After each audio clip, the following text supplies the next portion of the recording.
In 1980 and 1981, the Elon Fighting Christians captured back-to-back NAIA championships. Led by coach Jerry Tolley, the teams defeated Northeastern State in 1980 and Pittsburgh State in 1981 to become the fourth private school in the history of college football to win 2 championships in a row. When I took over as head coach at Elon, I had a nightmare and a dream. The nightmare was that I'd never win a football game. And the dream was that we could actually win a national title.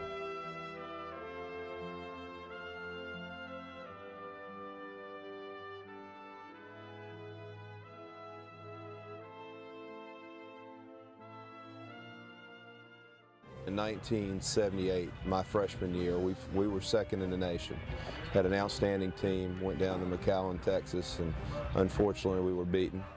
We came back for our sophomore year with a lot of positive thoughts, but we had a tough year. We actually finished the year at a 500 record, and no one was happy with that. So when we reported for training camp in 1980, the year that we won the first national championship, things were very different. Things were much more intense. Things were very aggressive.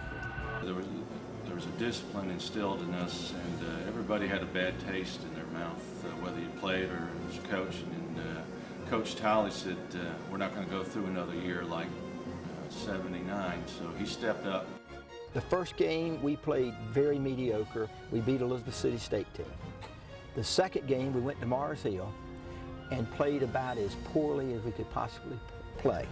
Lost the game. I think we got a total of something like 20 yards total offense. I guess the big moment was our starting quarterback, John Bangley, who was one of the best quarterbacks to ever play here. It was a major difference in that team. But John Bangley was that missing piece that we've had over the years. John Bangley was a very, very good quarterback. So. Another outstanding player for Elon was Bobby Hedrick, Elon's all-everything running back. Bobby Hedrick.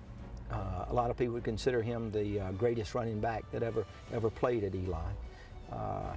His 4 years he started, I think he was All-American, either honorable mention or first or second team, all 4 years. When he graduated, he had picked up more football yards in a career than any other running back in the history of football other than Tony Dorsett. Led by Hedricks and Bangley, the Fighting Christians ran through the rest of the season undefeated, eventually earning themselves a spot in the NAIA championship game.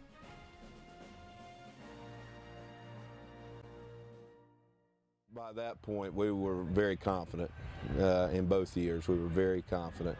We felt that we belonged there. We felt we were ready to be there. We were well prepared, and the coaching staff made certain to humble us. Now it is December 20th, 1980, and the final day of the quest is at hand. The sky is clear, temperature at 32 degrees, a slight wind, as the Fighting Christians meet Northeastern Oklahoma State University. Hosting that game here the next year, we'd sort of built up to it. I think it was our time to finally win some games and go all the way with it. I said that we won't make it happen this time, and I remember being on the field in McAllen with Chris Worst, which was one of the defensive captains on the 80 team. We said, we're coming back to this game sometime, and sure enough, we came back. Elon commanded the game from the very beginning, aided by the spectacular play of tight end Joey Hackett and the relentless tenacity of All-American Stanley Toto and the Christian defense. Bobby Hedrick rushed for over 100 yards, and Elon would go on to win 17-10, giving them their first NAIA title in school history. Coach Tolley recalls the scene immediately following the victory. Well, I remember all the fans coming out on the field, which was good. One of the few times that had ever happened at Elon. But it was just a great feeling.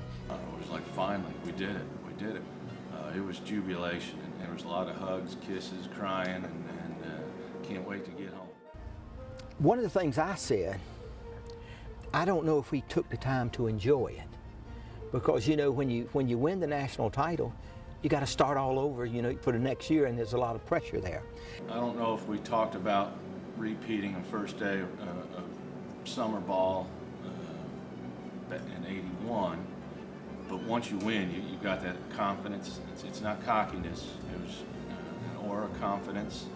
What are the chances of winning 2 of these national championships? But I think the team was so confident and bonded together so tightly at that point that had the ability to keep going.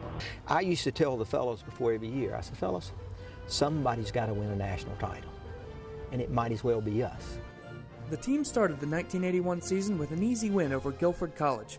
Despite the loss of running back Bobby Hedrick and tight end Joey Hackett, Elon suffered only one loss on the year, and after a crucial win over Carson Newman, the team found itself once again in the playoffs, where quarterback John Bangley led the team to victories over Concord and Hillsdale College.